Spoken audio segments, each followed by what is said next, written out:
Paye les 45 000 € pour l'appartement de ta sœur avant demain midi ou je te dénonce à la commission de déontologie pour avoir autorisé ce prêt puis avoir menti. Je vais faire annuler ton agrément professionnel. C'était le message que mon père m'avait envoyé. Pas de bonjour, pas de salutation, juste la photo d'un document isolé avec une signature grossièrement imitée de ma main suivie de cette menace. Il ne demandait pas d'aide. Il me faisait du chantage. Il me faisait porter le chapeau pour un crime que je n'avais pas commis afin de couvrir les fraudes de ma sœur Léa. Et il était prêt à détruire toute ma carrière pour la protéger. J'y ai posé ma tasse de thé sur le sous-verre. Ma main était ferme. La céramique n'a même pas cliqueté contre le liège. La plupart des gens seraient en train de faire une crise des hyperventilations en ce moment. Ils appelleraient leur père en hurlant dans le combiné pour exiger des explications. Mais mon métier est de traiter les crimes financiers. J'y ai 34 ans et en tant que responsable senior de la conformité pour l'une des plus grandes banques de Paris, je sais que la panique n'est qu'un aveu de culpabilité. On ne combat pas un incendie en criant après les flammes. On a la soif des oxygènes. J'y ai ouvert mon ordinateur portable professionnel. C'était un terminal sécurisé, hautement crypté, le genre de machine qui enregistre chaque frappe de touche. Je n'avais besoin de rien pirater. J'y avais un accès légal aux pistes des audits internes pour tout prélier à mon numéro de sécurité sociale. Un clic a suffi pour afficher les journaux des accès à la demande de crédit immobilier. Il y avait une empreinte numérique brillant en texte bleu sur l'écran noir. La demande n'avait pas été déposée par un inconnu en Russie ou un robot dans une ferme de serveurs. On y avait accédé depuis un appareil nommé iPhone 14 de Léa. Les questions de sécurité, le nom de jeune fille de ma mère, le nom de mon premier animal de compagnie, la rue où j'y ai grandi, avaient reçu les bonnes réponses du premier coup. Ma sœur Léa, 27 ans, qui traitait toujours mon identité comme un fonds de commerce commun. Elle n'avait pas seulement emprunté de l'argent. Elle avait usurpé mon identité, contourné les protocoles de sécurité bancaire européens et commis un délit passible d'une peine de prison ferme. Et mon père, Jean-Pierre, le savait. C'est pour cela qu'il ne demandait pas un prêt. Il menaçait ma licence professionnelle car il savait que c'était le seul levier assez puissant pour me forcer à encaisser une perte de 45 000 € afin d'éviter les menottes à son enfant chéri. J'y ai fait une capture des écrans. J'y ai sauvegardé les métadonnées. J'y ai exporté le journal de discussion de mon téléphone où il me menaçait. J'y ai tout transféré sur un disque dur externe que j'y ai verrouillé dans mon coffre-fort. Puis j'y ai ouvert un nouvel onglet. Depuis 3 mois, une notification attendait dans un coin de mon portail de ressources humaines, ignoré. Offre de transfert. Analyste senior des risques à la succursale de Hong Kong. C'était une promotion, une augmentation de 20%, un forfait de réinstallation qui couvrait tout. Je l'avais laissé traîner par culpabilité. Je m'étais dit que je ne pouvais pas quitter Paris, que je ne pouvais pas laisser mes parents vieillissants, que je ne pouvais pas laisser Léa se débrouiller seule avec sa vie d'adulte. J'y avais laissé mon potentiel pourrir dans une boîte de réception parce que je pensais que ma famille avait besoin de moi. Ils n'avaient pas besoin de moi. Ils avaient besoin d'un bouc émissaire. J'y ai regardé l'appartement que j'y avais soigneusement décoré, la vie que j'y avais construite ici. C'était comme un décor de théâtre où la pièce était déjà terminée. J'y ai cliqué sur la notification. L'offre était toujours active. J'y ai fait défiler jusqu'en bas, passer les clauses de non-responsabilité et les allocations de logement. Il y avait une case pour la date de début. J'y ai sélectionné immédiat et accéléré. J'y ai cliqué sur accepter. L'écran a clignoté en vert. Transfert confirmé. Les ressources humaines vous contacteront sous peu. Je ne m'enfuyais pas. S'enfuir est impulsif. S'enfuir est désordonné. C'était un retrait stratégique vers une juridiction où leur drame ne pourrait pas m'atteindre. J'y ai ouvert un site de voyage et j'y ai réservé un aller simple pour l'aéroport de Hong Kong pour demain soir. L'email de confirmation est arrivé dans ma boîte de réception au moment précis où mon téléphone a vibré à nouveau. Un autre SMS de mon père. Lis le message, Clémence. Fais ce qu'il faut. J'y ai regardé la valise dans le coin de ma chambre. Je n'allais pas emballer des vêtements. J'y allais emballer ma vie. Le bruit du ruban adhésif se déchirant du dévidoir était le seul son dans l'appartement. C'était un bruit de déchirement dur, comme une fermeture éclair sur une plaie fraîche. J'y ai plié un pull en cachemire, un cadeau que je m'étais offert après ma dernière promotion, et je l'ai placé dans la valise. Mes mouvements étaient mécaniques. Plié, lissé, mais mon esprit revenait en arrière, rejoignant les moments forts de chaque fois que j'y avais ouvert mon portefeuille pour acheter la paix de cette famille. Il y a 3 ans, à 2 heures du matin, mon téléphone a sonné et Jean-Pierre était à bout de souffle à l'autre bout du fil. Léa avait encastré sa Peugeot 208 dans la clôture d'un voisin. Elle était ivre, elle était hystérique et elle n'était pas assurée. Elle a fait une erreur, Clémence, avait-il plaidé. Si la police s'en mêle, sa vie est finie. Elle a besoin de 5 000 € pour que le voisin ne porte pas plainte et pour réparer la voiture. Je liquide des actifs, mais je ne peux pas avoir l'argent liquide avant lundi. J'y ai viré l'argent. Je ne l'ai plus jamais revu. Il y a 18 mois, l'investissement sur de Jean-Pierre dans la start-up d'un ami s'est effondré. Il faisait face à un appel de marge qui aurait emporté la maison familiale. Il ne m'a pas demandé de prêt. Il s'est juste assis à la table de la cuisine, la tête dans les mains, racontant à quel point il serait honteux de perdre la maison de famille, à quel point le stress pourrait tuer ma mère. J'y ai fait un chèque de 10 000 €. Je me suis dit que j'y étais une bonne fille. Je me suis dit que je les sauvais.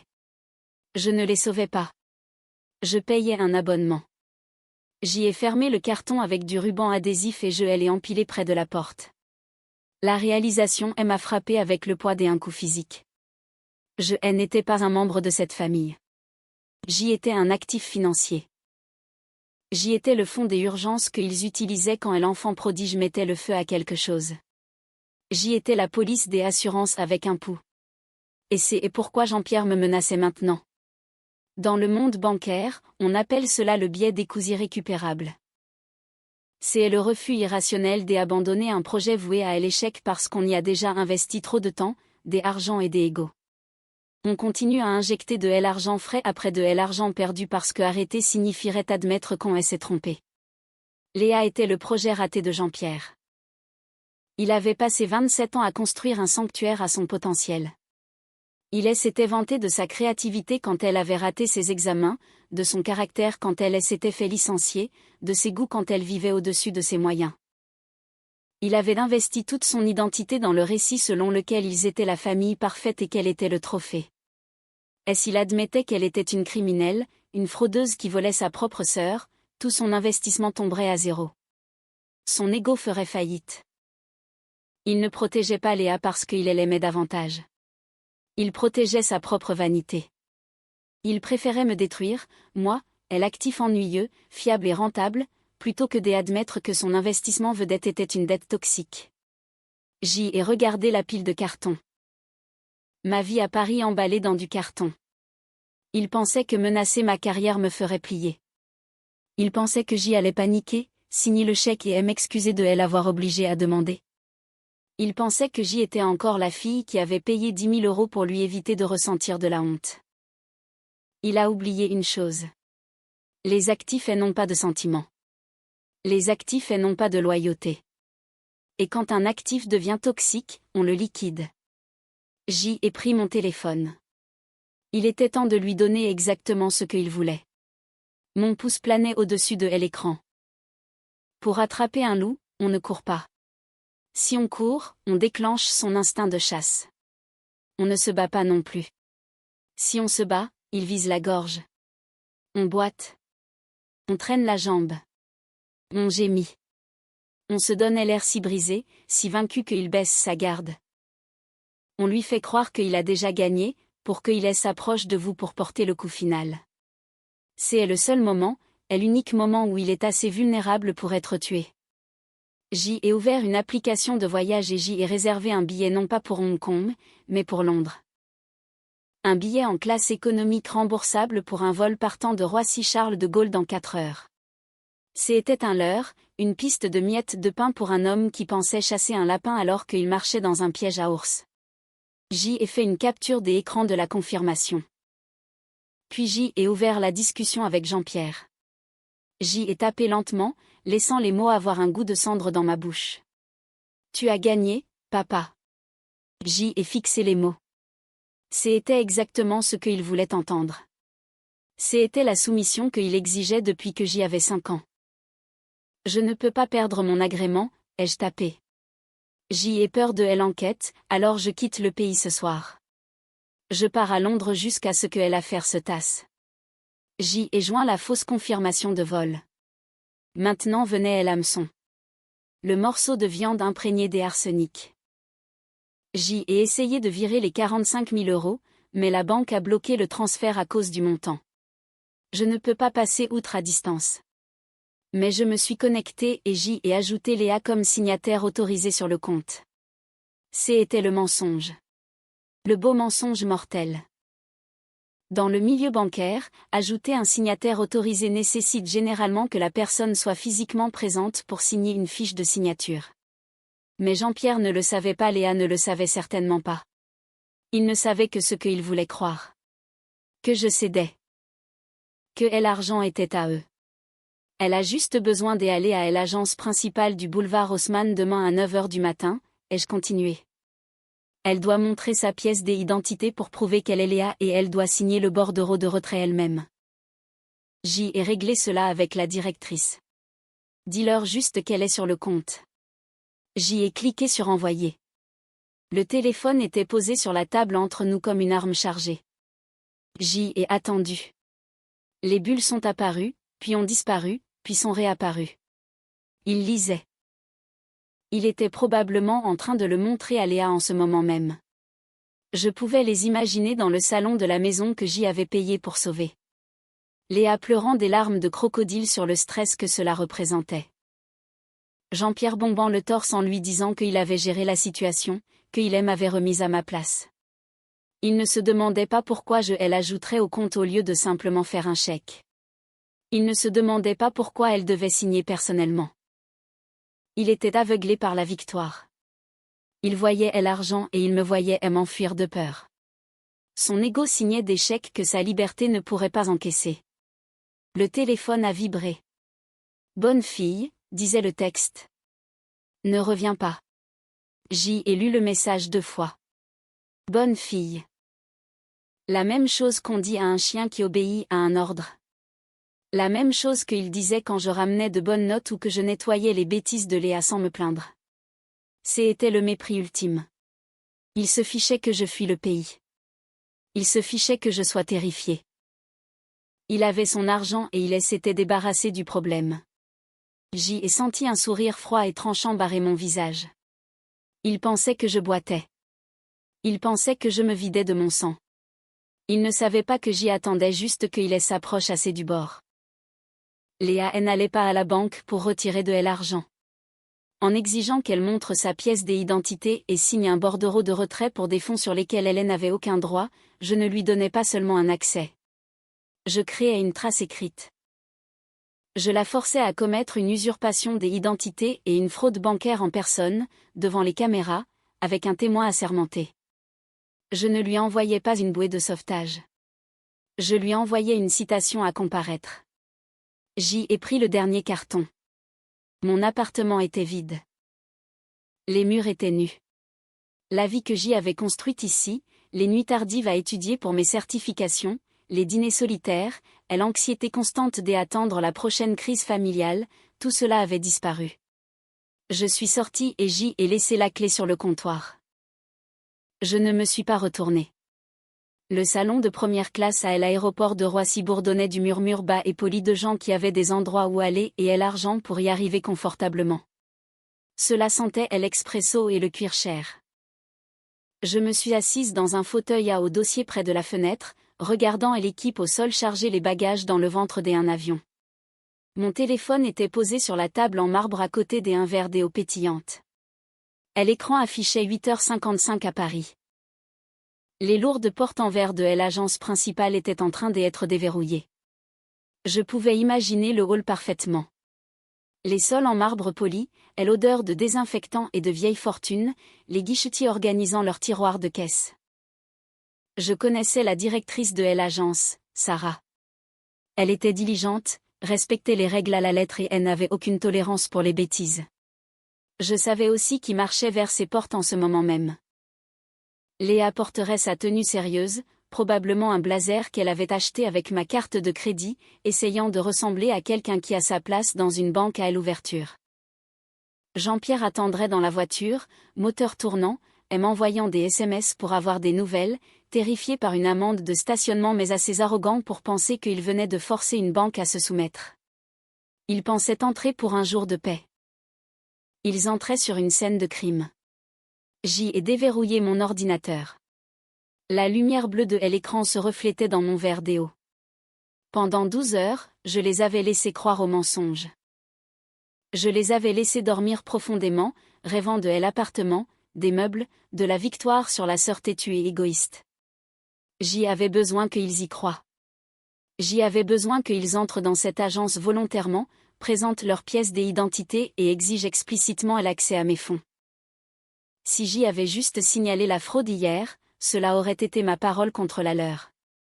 Une dispute familiale désordonnée, une affaire civile. Mais en les attirant dans l'agence pour signer un bordereau de retrait, je remettais à l'accusation une preuve irréfutable.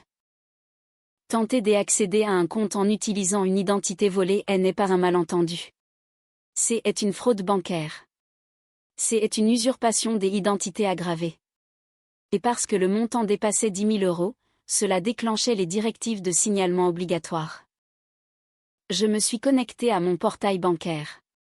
L'interface était familière, presque réconfortante. Je suis allé dans l'onglet Sécurité. J'y ai trouvé l'option que j'y avais réservée pour ce moment précis. Statut du compte actif. J'y ai cliqué sur Modifier. Je n'ai pas autorisé de signataire. Je n'ai pas approuvé de chèque de banque. J'y ai déclenché le code rouge. Victime des usurpations des identités.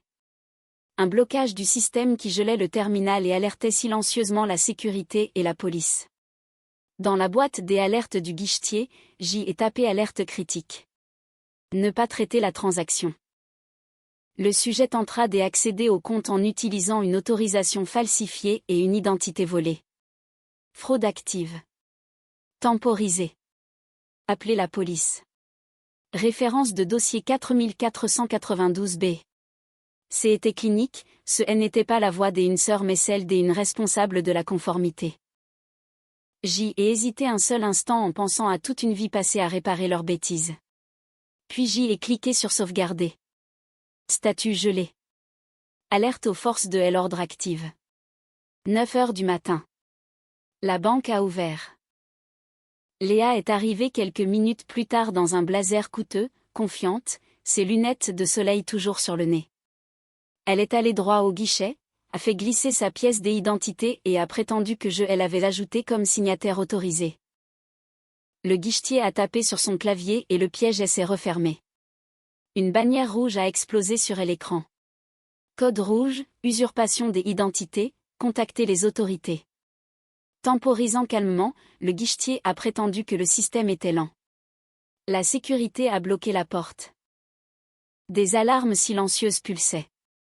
Léa est devenue impatiente. Quand elle a essayé de partir, les gyrophares de la police ont balayé les vitres. Des agents sont entrés. Les menottes ont cliqueté. Léa a paniqué et a tout fait voler en éclats. Elle a hurlé que son père l'avait forcé, qu'il attendait dehors, qu'il avait menacé ma carrière. Les SMS étaient encore ouverts sur son téléphone. Récupère l'argent ou je la ruine. Ne pars pas sans ce chèque. Cela a transformé la fraude en extorsion et a donné à la police une raison d'arrêter Jean-Pierre aussi. Pendant qu'ils étaient emmenés, j'y étais déjà dans les airs à 10 000 mètres au-dessus du Pacifique. Le message de mon avocat est arrivé. Léa inculpée de fraude bancaire et des usurpations des identités aggravées. Jean-Pierre inculpé des extorsions et de complot. Ordonnance de protection accordée. J'y ai supprimé la discussion de famille, bloqué chaque numéro, retiré le contact de mon père.